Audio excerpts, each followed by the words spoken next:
Cinema వివాదంపై AP deputy CM Pawan Kalyan కార్యాలయం స్పందించింది. తెలుగు చిత్రసీమ ఇచ్చిన రిటర్న్ గిఫ్ట్ కు కృతజ్ఞతలంటూ ఒక ప్రకటన విడుదల చేసింది. దీనికి సంబంధించి పూర్తి అప్డేట్స్ మా ప్రతినిధి ఫనీ అందిస్తారు ఫోన్లో. ఫనీ, మొత్తం ఈ పవన్ కళ్యాణ్ విడుదల చేసినటువంటి ఈ ప్రకటన ఎట్లా చూడాలి, డీటెయిల్స్ ఏంటి దీనికి సంబంధించి?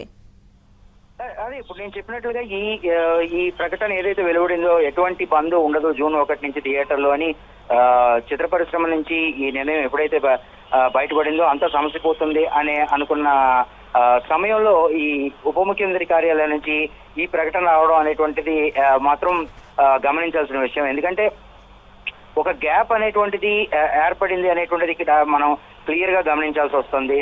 నిన్న విచారణకు ఆదేశించినప్పుడే ఇక్కడ వాళ్ళకి మధ్యలోని సంబంధాలు అంత కరెక్ట్ గా లేవు అనేటువంటి విషయం మనకు క్లియర్ గా కనబడతా ఉంది. అలాగే ఈ రోజు చాలా మంది నిర్మాతలతో పర్సనల్ గా మాట్లాడినప్పుడు కూడా వాళ్ళు ఇలా విచారణకు ఆదేశించారు కదా, మీరు వెళ్ళి ఉప ముఖ్యమంత్రి గారిని కానీ లేకపోతే దుర్గేష్ గారిని కానీ కలిసే అవకాశం ఉందా, ఈ విషయాలపై ఏమైనా చర్చించే అవకాశం ఉందా అని అంటే మేము ఎప్పుడు కూడా కలవడానికి ముందు ఉంటాము, అలాంటిది ఏమీ ఉండదు అని చెప్పేసి నిర్మాతలు చెప్పడం జరిగారు. అయితే అట్ ద సేమ్ టైం ఇందాక ఈ నిర్ణయం వెల్లడిస్తా ఉన్నప్పుడు తెలుగు ఫిల్మ్ ఛాంబరు లేదా తెలుగు సినిమా పరిశ్రమకు సంబంధించి బోల్డ్ అని సమస్యలు ఉన్నాయి, మా సమస్యల్ని మేమే పరిష్కరించుకోవాలి, ఇందులో మూడో వ్యక్తి వచ్చి పరిష్కారం చేసేది ఏమీ ఉండదు అని చెప్పేసి సెక్రటరీ దామోదర్ ప్రసాద్ కూడా తేటతెల్లంగా చెప్పడం జరిగింది.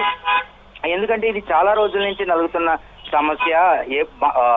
మూడు సెక్టర్లు కలిసి కూర్చోవడం అనేటువంటిది ఇంతవరకు జరగలేదు, బట్ ఈ రోజు అది జరిగింది. So as early as possible ఈ విషయం మీద ఒక కార్యాచరణ కమిటీని ఏర్పాటు చేసి మా సమస్యల్ని ఒక టైం ఫ్రేమ్ పెట్టుకొని మరి మేము పరిష్కరించుకుంటాము అని కూడా ఆయన చెప్పడం జరిగింది. అలాగే థియేటర్లని బంద్ చేస్తున్నాము అని చెప్పి అఫీషియల్ గా ఎక్కడా సమాచారం ఇవ్వడం జరగలేదు. మా సమస్యల్ని సరైన రీతిలో పరిష్కరించకపోతే మేము జూన్ 1 నుంచి బంద్ చేస్తామని చెప్పేసి వాళ్ళు చెప్పడం జరిగింది తప్ప అఫీషియల్ గా ఎక్కడ ఎవరు చెప్పడం జరగలేదని కూడా ఛాంబర్ స్పష్టంగా చెప్పడం జరిగింది శ్రావణి. అయితే ఈ ప్రకటన ఉప ముఖ్యమంత్రి కార్యాలయం నుంచి వచ్చినటువంటి ఈ ప్రకటన తర్వాత మాత్రం దెర్ ఈస్ సంథింగ్ అన్న విషయం మాత్రం క్లియర్ గా తెలుస్తా ఉంది. ఎందుకంటే ప్రభుత్వం ఏర్పాటైనటువంటి ఇన్ని రోజుల్లో తెలుగు చలనచిత్ర పరిశ్రమకు సంబంధించినటువంటి ముఖ్యమైన వ్యక్తులు ఎవరు కూడా ముఖ్యమంత్రి గారిని కలవడం జరగలేదు అనేటువంటి విషయం కూడా ఇక్కడ మనం క్లియర్ గా చూడాల్సి వస్తుంది. అయితే మధ్యలో ఉప ముఖ్యమంత్రి పవన్ కళ్యాణ్ ని మాత్రం వీళ్ళు కలవడం జరిగింది కొన్ని సందర్భాల్లోని. అప్పుడు కూడా సినీ పరిశ్రమకు తాను ఎప్పుడు కూడా అండగా ఉంటానని చెప్పేసి ఆయన చెప్పడం జరిగింది. సో అంతా బాగానే ఉంటుంది అనుకున్న టైంలో హరిహర వీరమల్లు అనేటువంటి చిత్రం త్వరలో రిలీజ్ కానుంది, జూన్ నెలలో ఈ సినిమా రిలీజ్ కానుంది. ఈ టైంలో థియేటర్లో మూసేస్తామని చెప్పడం పట్ల కొంచెం అటువైపు కొన్ని వర్గాల కినుకు వహించాయనేటువంటిది కూడా మనం ఇక్కడ గమనించాల్సి వస్తా ఉంది. సో ఏదేమైనప్పటికీ కూడా ఈ రోజు ఈ ప్రకటన అలాగే నిన్న విచారణకు ఆదేశించిన తీరు గమనిస్తే తెలుగు చలనచిత్ర పరిశ్రమకి ఏపీ గవర్నమెంట్ కి మధ్యలో కొంత గ్యాప్ అయితే ఉందని మనం ఇక్కడ క్లియర్ గా గమనించాల్సిన విషయం శ్రావణి. ఫనీ, ప్రెస్ నోట్ కనుక చూస్తే పవన్ కళ్యాణ్ ఒక ఇంత హర్ట్ అయినట్టుగా కనిపిస్తుంది. సో ఎందుకంట రీజన్స్ ఏమై ఉండొచ్చు?